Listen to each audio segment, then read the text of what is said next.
Eu quero convidar os irmãos a abrir a palavra de Deus em Filemon. Nós vamos estar lendo o versículo 22, 23 e 24 e 25. Filemon 22 ao 25. Carta que Paulo escreveu a Filemon. Nós estamos estudando já há algumas semanas e hoje, permitindo o Senhor Deus, nós estaremos na conclusão desse estudo. O prefácio da minha Bíblia diz assim: comunicação particulares, saudações.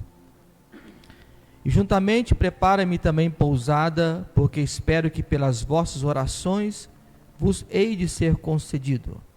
Saúda-te Epáfras, meu companheiro de prisão por Cristo Jesus, Marcos, Aristarco, Demas e Lucas, meus cooperadores.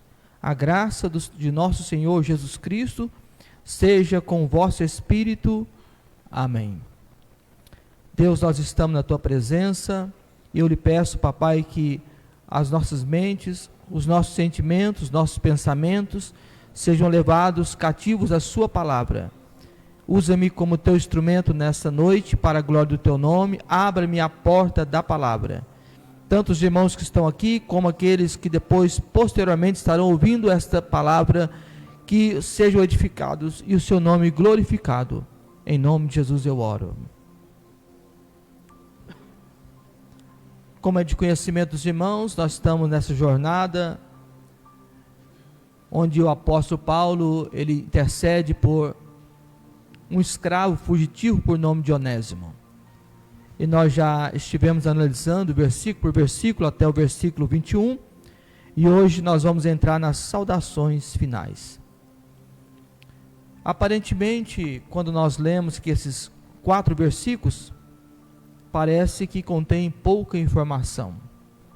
Entretanto, à medida que nós oramos, que nós estudamos o texto, a gente percebe a grandiosidade daquilo que Paulo está falando e que está no texto, nas entrelinhas do texto. Portanto, eu peço que Deus me use como Ele falou comigo nesses dias, na preparação do estudo de hoje, desta carta, no finalzinho, e vamos estar adentrando sobre as saudações finais. Nestes últimos versículos, o apóstolo Paulo destaca 3 elementos importantes para o cristão. Nós vamos ver nesses 4 versículos 3 elementos importantes. Primeiro, ele fala sobre a eficácia da oração, o valor do companheirismo e, por fim, a graça de nosso Senhor Jesus Cristo.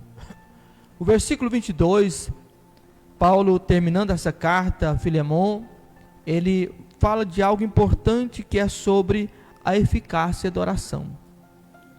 Diz assim o texto, ele dizendo, porque Paulo, lá no versículo 1, ele identifica Paulo, prisioneiro de Jesus Cristo.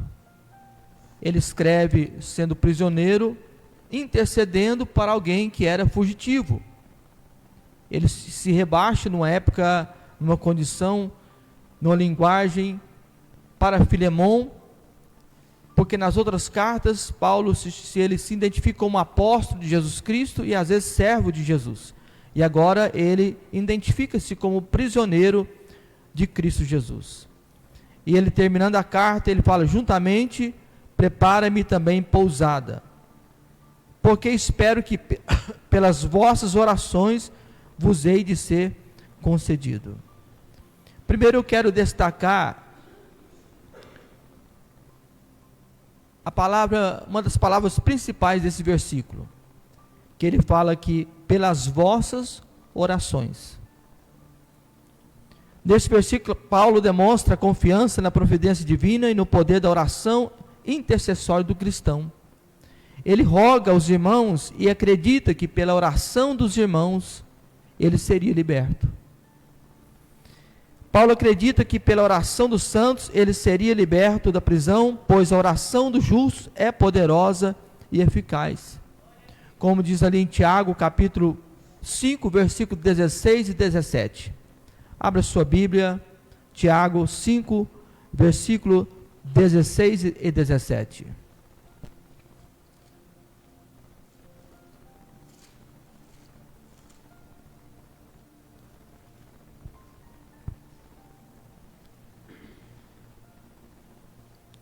Tiago, ele escreve esta carta, e ele está dizendo aqui, a partir do versículo 15: e a oração da fé salvará o doente, e o Senhor o levantará. E se houver cometido pecado, ser-lhe-ão perdoados. Confessai as vossas culpas uns aos outros e orai uns pelos outros, para que sareis. A oração por um justo pode muito em seus efeitos. Elias era um homem sujeito às mesmas paixões que nós e, orando, pediu que não chovesse. E por 3 anos e 6 meses não choveu sobre a terra. E orou outra vez, e o céu deu chuva, e a terra produziu o seu fruto. Olha a eficácia da oração. Tiago, ele diz assim, que a oração de um justo, ele não diz muito justo, mas de um justo, pode muito em seus efeitos. Mas existe algo tão especial sobre a oração, que Jesus foi um pouco além. Ele disse assim: quando qualquer um de vocês concordarem entre vocês, alguma coisa que é concordado aqui, é ligado no céu. A igreja, irmãos, ela tem por Deus uma autorização, autoridade que Ele nos delegou, de nós ligarmos aqui e sermos ligados no céu. Se nós, enquanto igreja, entendêssemos isso, a humanidade seria diferente. Mas falando da oração de um justo, Tiago diz que ela tem muito efeito, porque quando nós oramos, ela não fica por acaso, mas ela tem o efeito. E ele diz assim, ele complementa: Elias foi um dos grandes profetas do Antigo Testamento, e ele faz questão de destacar algo importante que é para nós, porque Elias não era um super-homem. A Bíblia diz que ele era um homem sujeito às mesmas paixões que nós. Ou seja, Elias tinha os mesmos sentimentos e lutava como nós lutamos. O mesmo sentimento que nós temos de homem, de ser humano, Elias tinha. Ele era um homem sujeito às mesmas paixões que nós. E orando, ele pediu que não chovesse. E por 3 anos e 6 meses, não choveu sobre a terra. E orando outra vez, o céu deu chuva e a terra produziu o seu fruto. Por que às vezes não recebemos? Ainda Tiago responde: porque pedimos mal para gastarmos nossos próprios deleites, porque pedimos sem fé. E o Senhor hoje nos convida a orarmos, porque a oração, ela tem um efeito muito poderoso. E foi isso justamente que Paulo, ao escrever essa carta a Filemon, ele fala assim: hoje eu estou preso, mas você vai me preparando pousada, já organiza meu quarto, deixa tudo organizado, porque eu sei que pelas vossas orações, elas vão tocar no céu, Deus vai mover as circunstâncias, e eu vou na sua casa. Era a fé de Paulo, e Paulo sabia em quem exatamente ele tinha crido e acreditava. Paulo demonstra 2 coisas. Primeiro, nesse versículo, a eficácia da oração, e o segundo, ele demonstra sobre a hospitalidade cristã. Porque para Filemon, que era um proprietário de senhores, de terra, de escravos, quer dizer, tinha pessoas que trabalhavam para si, era um homem rico. Embora sendo rico, para ele seria um privilégio receber o apóstolo Paulo na sua casa. Você pensa o privilégio desse homem de receber o próprio apóstolo Paulo. E nós somos muito mais privilegiados, porque nós temos o privilégio de receber Jesus na nossa casa. E Jesus é o Senhor dos senhores, não existe ninguém como Ele. Então Paulo demonstra a fé, a esperança e a ousadia que pelas vossas orações ele seria liberto, teria oportunidade de ir à casa de Filemon. E ele também demonstra sobre isso, sobre a hospitalidade. Nós vimos ali, existe uma palavra que está no livro de 2 Reis, capítulo 4, onde conta o relato da mulher sunamita, que ela disse: eu vejo para o seu marido que este homem que passa por aqui é um homem de Deus. Vamos preparar um lugar para ele. E a Bíblia diz que ela preparou um quarto para que quando o profeta chegasse, ela poderia hospedar o profeta. A Bíblia diz que muitos homens receberam anjos em sua casa, porque estavam recebendo servos de Deus. Então, primeiro, a expressão de Paulo é que pelas vossas orações vos hei de ser concedida. Ele crê no poder da oração e fala sobre que devemos ter o coração de hospedar servos de Deus. Realmente servos, não pessoas que querem aproveitar da nossa fé. E Paulo, ele foi muito além, que ele falou assim: quem não quer trabalhar, também não coma. Tem pessoas que não querem trabalhar, então também não coma. Não são os aproveitadores da fé, são pessoas que realmente precisam de nós abrirmos o coração e ajudarmos. Primeiro contexto, Paulo fala sobre, ele demonstra sobre a oração e a hospitalidade. E agora no versículo 23, ele vai esboçar sobre um companheiro de prisão e alguns cooperadores. Ele fala: saúdo-te, Epáfras, meu companheiro de prisão por Cristo Jesus. Quem era Epáfras? Ele era um companheiro de prisão. E quando nós analisamos algumas coisas desse homem, servo de Deus, e uma das referências que nós temos está em Colossenses capítulo 4, o versículo 12. Abra sua Bíblia, Colossenses capítulo 4, versículo 12.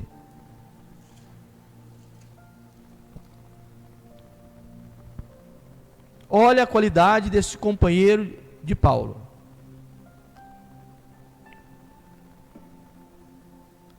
Ele era um homem de oração. Saúda-vos, Epáfras, que é dos vossos servos de Cristo, combatendo sempre por vós em orações, para que vos conserveis firmes, perfeitos e consumados em toda a vontade de Deus. Quem era Epáfras? Primeiro, ele era servo de Jesus, e ele era um homem que intercedia com oração pelos santos. Epáfras era um homem de oração e de intercessão. E ele orava por quê? Para que os irmãos pudessem conservar firmes e serem perfeitos e entenderem e serem consumados em toda a vontade de Deus. Que Deus também levante homens e mulheres intercessoras, guerreiros de oração, que orem pela igreja, que orem por nós. Muitas vezes nós somos abençoados e nós nem sabemos o porquê. Meu pai contava uma história, eu quero contar para os irmãos também, alguns já devem ter ouvido, né? Na época do meu saudoso pai. Ele dizia que uma irmã, um pastor, eu não sei se ele teve um sonho, uma visão, que ele foi no céu.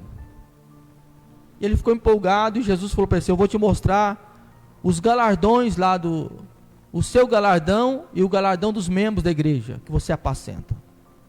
Aí, segundo, é uma metáfora, ele viu vários galardões. Ele olhando cada um, ele olhou assim, o grande, o melhor, mais bonito, falou assim: é meu.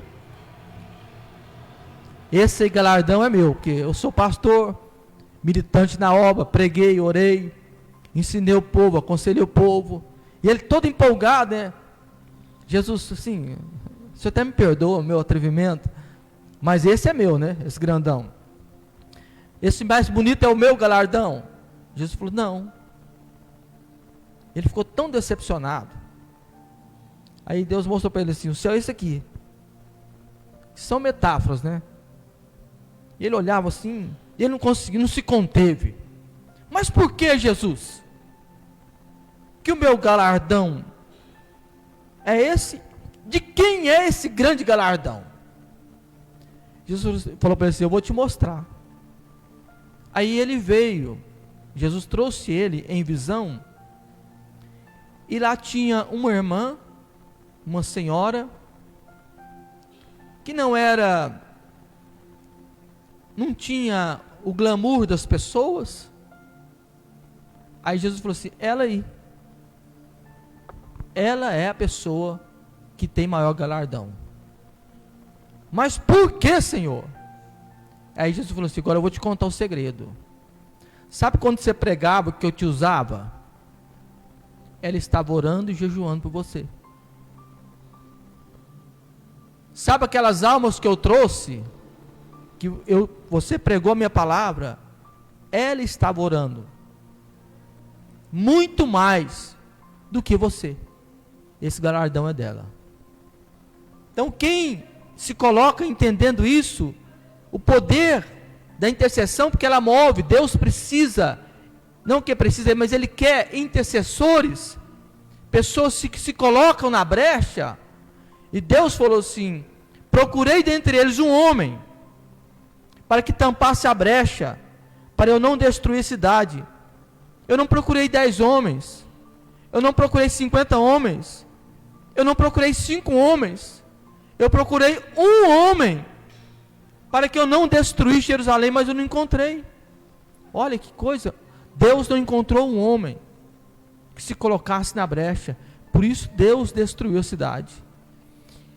Por isso eu quero dizer, se você se colocar na brecha como intercessor pela igreja e por almas, você receberá galardão diante de Deus. Epáfras era um homem de oração, de intercessão, era também uma liderança na igreja. Colossenses 1 e o versículo 7.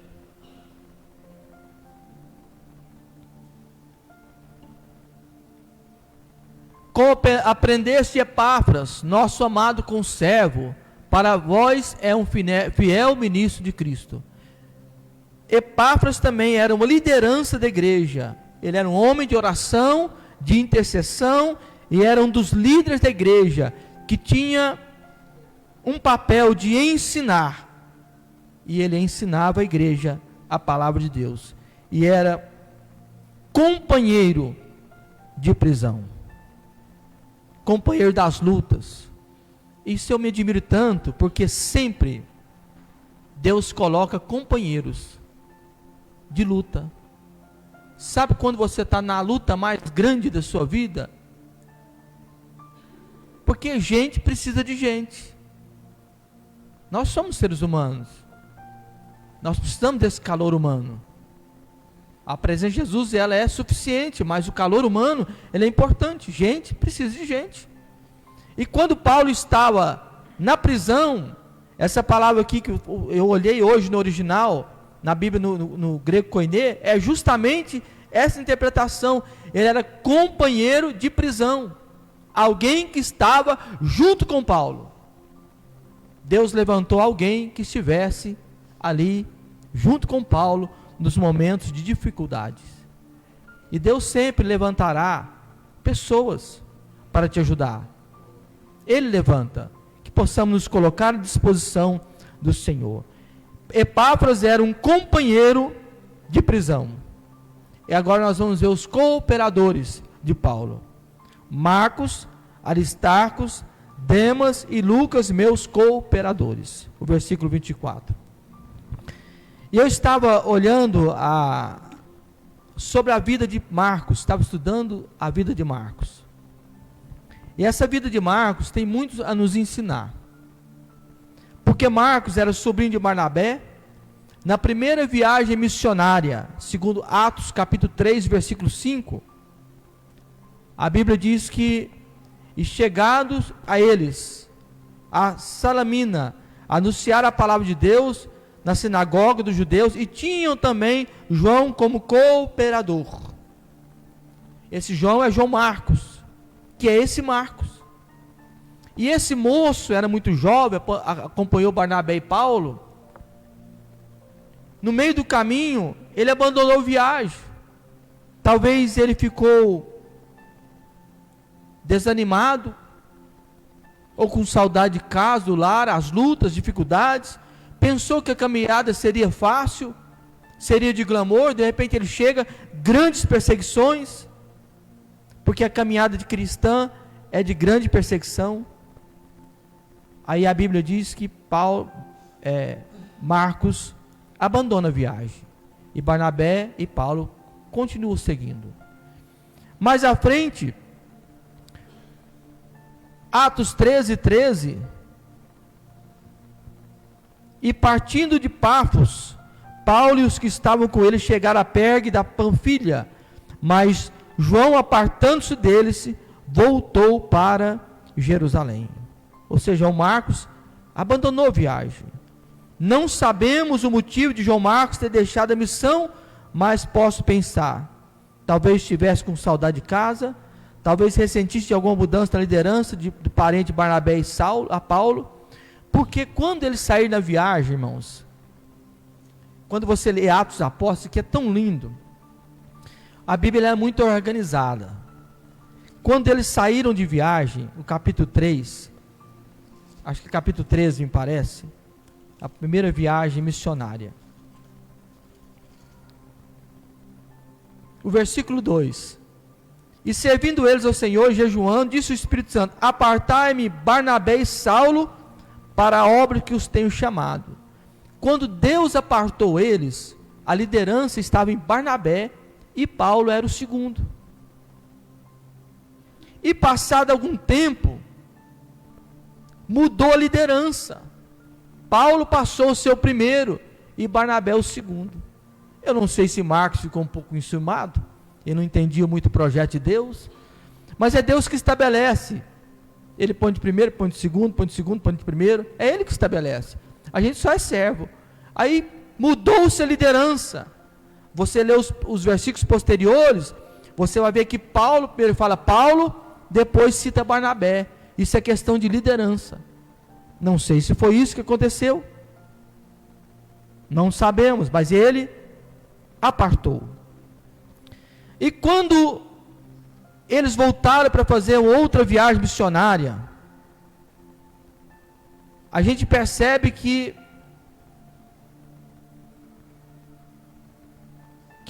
nessa volta Barnabé queria levar consigo Marcos, e Paulo não queria, porque Marcos abandonou a viagem. E a Bíblia diz que houve uma não pequena contenda entre eles.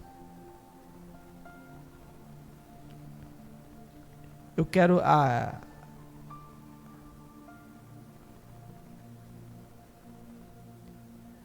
partir do versículo 15, Atos 15, acho que é 15, isto, o versículo 36. No capítulo 13, Barnabé era o líder e Paulo o segundo. No capítulo 15, o versículo 2, Paulo assume a liderança. E tendo tido Paulo e Barnabé não pequena discussão e contenda entre eles, resolveu-se Paulo, Barnabé e algum dentre eles subisse a Jerusalém aos apóstolos e aos anciãos sobre aquela questão. O versículo 36 de Atos 15. Alguns dias depois disse Paulo a Barnabé: tornemos a visitar nossos irmãos por todas as cidades em que já anunciamos a palavra do Senhor, para ver como estão. E Barnabé aconselhava que tomasse consigo a João chamado Marcos, mas a Paulo parecia razoável que não tomasse consigo aquele que desde a Panfilha se tinha apartado dentro deles e não os acompanhou naquela obra. E tal contenda houve entre eles, que se apartasse um do outro. Barnabé, tomando consigo Marcos, navegou para Chifre, e Paulo, tendo escolhido Silas, partiu, encomendado pelos irmãos a graça de Deus. Cada um foi para um lado, porque Paulo, a natureza de Paulo era dura. Ele falou: eu não vou levar Marcos. E Barnabé falou: não, eu quero levar meu sobrinho. Levo, não levo, então cada um vai para um canto, vamos pregar o evangelho separado. Era até a forma de Deus propagar o evangelho mais rápido. Aí, com o passar dos anos, houve uma reconciliação. Marcos entendeu o seu papel. Eu não sei aonde é que houve, o momento que houve essa reconciliação. Olha que nós olhamos, 2 Timóteo, capítulo 4, e o versículo 11. Mas depois de 20 anos depois da primeira viagem missionária, João Marcos repara seus erros e depois de sido reprovado por Paulo, passa a ser útil para o apóstolo. Olha que diz, só Lucas está comigo, toma Marcos. Aquele Marcos que Paulo não quis ele. Toma Marcos e traze contigo, porque me é muito útil para o ministério. Porque o evangelho, ele dá a oportunidade de reparar erros. Isso eu acho extraordinário. O evangelho, ele não descarta as pessoas. O evangelho, nós não temos data de descarte. O evangelho é tão próprio do Senhor Jesus de resgatar. Eu posso errar no passado e reparar os meus erros e seguir à frente. Marcos reconheceu seus erros, reparou os erros do passado e Paulo falou assim, agora você é muito importante para mim, vem para cá. Aí Paulo, citando a Filemão, disse, Marcos, meu cooperador. O que é cooperador? Que está comigo, junto comigo, nesta grande obra.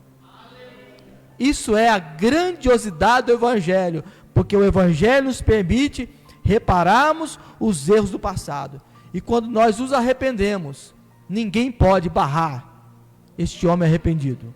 Nós sempre temos que dar oportunidades para as pessoas, porque o evangelho, ele é um evangelho da graça do Senhor Jesus Cristo. O outro cooperador é Aristarco. Aristarco era macedônio da Tessalônica, segundo Atos 24, com certeza era um homem de boa companhia, para estar com Paulo nos momentos mais difíceis. Esse Aristarco estava com ele. É pouca informação que nós temos no evangelho sobre Aristarco, mas uma das informações que nós temos é que ele era cooperador de Paulo. Irmãos, passar no crivo de Paulo não era tão simples não. Se Paulo fosse pastor hoje de uma igreja, irmãos, ele entrava de sola, ele não alisava ninguém. Mas é interessante que ele tinha o poder de Deus na vida, que atraía as pessoas, né? Porque o evangelho, ele é poder de Deus. E tem outro cooperador, que Paulo chama Demas. E Demas, ele traz uma história triste, porém que é algo que a gente vai mostrar na nossa caminhada. Tem pessoas que entram conosco, que permanecem conosco, que erram, que reparam os erros, e tem pessoas que abandonam a caminhada. Demas foi um. Ele começou bem, mas terminou mal. Demas foi um cooperador de Paulo na obra de Deus, mas abandonou a fé em Cristo Jesus por amor ao mundo, conforme é relatado em 2 Timóteo capítulo 4, versículo 10. Abra sua Bíblia, 2 Timóteo 4 e 10.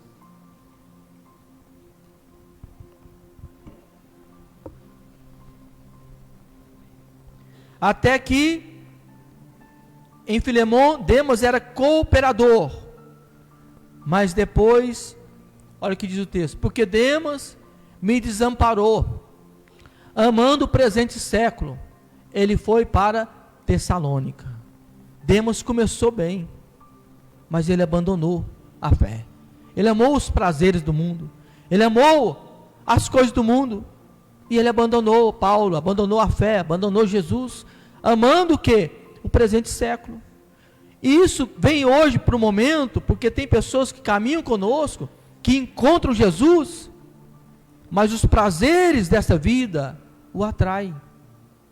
E ele sabe que servir a Deus é bom, ele sabe que servir a Deus é importante, mas os prazeres dessa vida o atraem.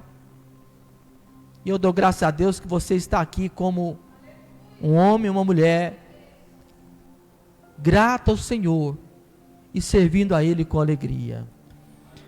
Os companheiros de Paulo, que a Bíblia fala que era Marcos, Aristarcos, Demas e Lucas. Lucas foi um companheiro tão afinado. Antes de entrar de Lucas, foi Marcos, depois de ter entendido a lição, que escreveu o Evangelho de Marcos. E sabe o que o Evangelho de Marcos retrata? Jesus como servo, sob a arte do servir. Ele escreveu justamente esse Evangelho focado no serviço do Mestre, porque ele entendeu o que é ser cristão, que é servir. E Lucas, que ele também, Paulo fala como um dos companheiros, o médico amado, foi o companheiro de Paulo até o fim da sua vida. Demas abandonou, Marcos saiu e voltou, Aristarco nós não temos, mas foi um homem de Deus. Lucas foi aquele companheiro, sabe aquele amigo mais chegado que o irmão? Olha, abre sua Bíblia em 2 Timóteo capítulo 4, versículo 10. Versículo 11, quer dizer, 4, versículo 11.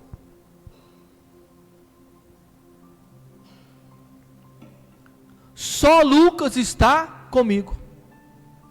E essa carta de 2 a Timóteo é a última carta que Paulo escreve. Ele estava encarcerado numa masmorra, tinha perdido o direito de cidadão romano, estava encarcerado. De lá, Paulo saiu para ser decapitado, segundo a tradição.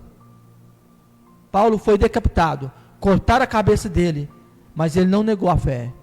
E nos últimos momentos da vida, momentos de solidão, momentos que ele estava preso, e talvez aquela prisão que provavelmente seria a prisão de Marmentina, que era a prisão subterrânea e ficava debaixo do solo, onde os esgotos de Roma passavam, e os presos lá, tinha muitos ratos, roedores, muitos morriam lá leprosos, abandonados, e Paulo foi até o fim, até o dia que chamaram ele, o carcereiro.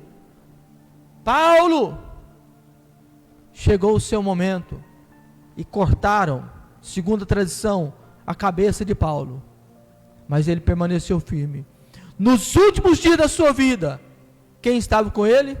Lucas. Era aquele companheiro. Paulo, você foi tão importante para a igreja, eu estou contigo agora.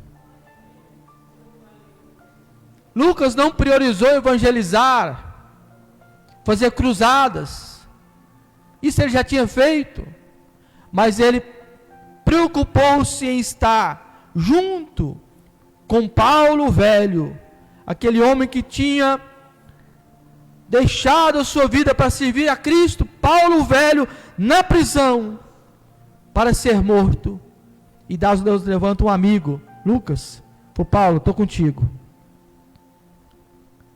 não vou fazer cruzadas, vou ficar junto com você, você serviu a igreja, e agora eu sirvo você. Lucas não abandonou Paulo nos últimos momentos da sua vida. Aí Paulo falou, ele disse: só Lucas está comigo. Ele falou assim, agora vocês pegam Marcos, traz o caminho contigo, porque me é muito útil para o ministério. Paulo, nos últimos momentos da sua vida, ele não pensava em si, ele pensava na igreja, ele pensava em almas. O seu corpo estava preso, mas o seu espírito estava livre. E finalizando a carta, primeiro nós vimos sobre a oração, vimos sobre os companheiros de prisão e os cooperadores, e o versículo 25, ele fala: a graça de nosso Senhor Jesus Cristo seja com o vosso espírito, amém. O que é graça? É o favor imerecido que recebemos de Deus. Efésios capítulo 2, versículo 8 diz que: porque pela graça sois salvos, por meio da fé, isso não vem de vós, é dom de Deus. Ninguém é salvo por méritos próprios, nós somos salvos unicamente pela graça do Senhor Jesus Cristo. Se a régua de Deus fosse nos salvar por aquilo que somos, nenhum de nós seríamos salvos. Mas somos salvos pela graça, pela grande bondade do Senhor Jesus Cristo. E ele termina que a graça, essa graça salvadora de Jesus Cristo, esteja com o vosso espírito. Ele não diz com vossa alma, ele não diz com o vosso corpo, mas ele diz o vosso espírito. Porque Deus é trino e o homem é tricotônico. O homem é formado de espírito, alma e corpo. Por isso que Paulo diz aos Tessalonicenses que o vosso espírito, alma e corpo sejam irrepreensíveis. Porque quando Deus fala com você, porque o homem, ele é formado de a matéria, o corpo matéria e o corpo imaterial. A matéria é esse corpo palpável. O imaterial é alma e espírito. Quando Deus fala conosco, Deus fala no nosso espírito, que testifica com a nossa alma, que passa a mensagem para o corpo. É um estudo que ainda eu quero estar ministrando para a igreja, que é muito importante. E Paulo fala assim: a graça do Senhor Jesus Cristo seja com o vosso espírito. Ponto. Amém. E quem é esse amém? Esse amém não está nas minhas anotações, que eu não estava pensando, mas me veio na mente agora. Em Apocalipse fala quem é o amém. O amém é Jesus. Isso diz o amém, Jesus. Esse amém aqui é o Jesus. É impressionante, eu não achei aqui, mas está em Apocalipse, tem uma passagem que diz assim: isso diz o amém. Jesus, ele é o amém. E eu quero então trazer aqui, apenas para estarmos recapitulando e trazendo algumas mensagens para aplicarmos para a nossa vida, tudo aquilo que nós aprendemos em Filemão. Primeiro, que nós aprendemos que o Evangelho promove na vida do cristão. Primeiro, ele promove o perdão.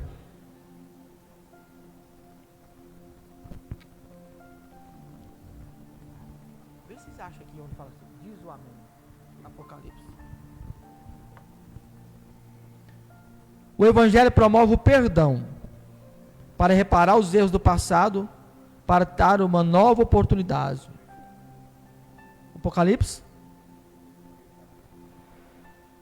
É por aí mesmo. Sim. Onde Jesus se expressa como amém, para a gente fechar aqui bem fechado, né? Apocalipse 3:14. E o anjo da igreja que está em Laodiceia escreve: isso diz o amém. O amém com letra maiúscula. O amém. É a testemunha fiel e verdadeira, o princípio da criação. É Jesus, ele é o amém. O amém de letra maiúscula é Jesus. Completa-se tudo nele. Jesus, ele é completo. O Evangelho promove na vida de um cristão perdão. Ele promove relacionamento, de relacionar entre pessoas de diferentes classes. Um senhor relacionando com um escravo. Jesus relacionou com as mulheres. E o Evangelho promove respeito. Porque quando Paulo, ele intercedia por Onésimo, a lei de Deus determinava que não devolvesse o escravo fugitivo. A lei romana ordenava devolver o escravo fugitivo. O apóstolo busca resolver o problema em nome do amor. Ele estava dizendo assim: olha, você, Onésimo, tem que reparar o seu erro do passado. Não tem como você servir a Deus com o seu erro do passado. Repara o seu erro do passado. E Onésimo estava fugitivo do seu Senhor. E quando ele foi reparar os seus erros do passado, Paulo intercedeu por ele, Deus o restituiu. E Deus o fez, segundo a história, fez dele bispo, pastor de igreja. Aquele Onésimo, escravo fugitivo, se tornou um pastor de igreja, regenerado pela graça do Senhor. Porque o Evangelho ele nos dá oportunidade de continuar a nossa caminhada. E eu quero fechar aqui esse estudo. No primeiro culto de ensino, eu estive falando sobre o versículo 2, onde eu disse aos irmãos que, versículo 1, ao amado Filemão, nosso cooperador, e a irmã Áfila e Arquipo, nosso companheiro, a igreja está em sua casa. Eu afirmei para os irmãos que era uma família. A Bíblia não diz que era uma família, mas eu estive estudando, segundo 98% dos comentaristas que eu li, estudiosos que eu li, eles reafirmam em dados históricos que se tratava de uma família. Porém, isso não está registrado na Bíblia. Eu quero fechar aqui trazendo essa explicação para os irmãos. Então, que Deus nos abençoe, que a graça salvadora de Jesus esteja sempre presente na nossa vida, que possamos aplicar isso, o perdão, o relacionamento e o respeito. Possamos perdoar uns aos outros, possamos respeitar uns aos outros, relacionar uns com os outros, porque diante de Deus somos todos iguais. Feche seus olhos.